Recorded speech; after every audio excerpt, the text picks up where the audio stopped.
Hey, what's up guys? Ayun po yung antog dito sa work. Dinadamihan ko yung pagkain ko para mapakain ko rin siya.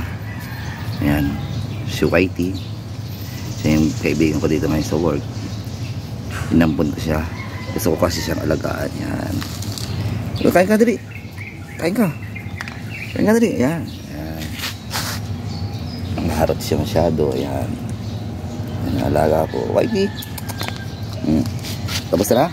Ha? Psst. Tapos na kumain?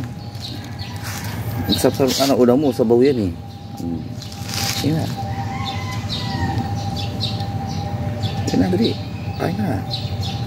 Kain ka na. Kain ka na. Uy, kain ka na.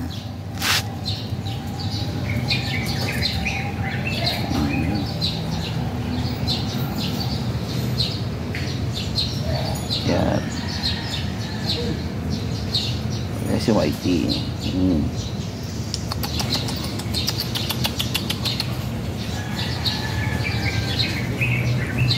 Macho, no? Macho.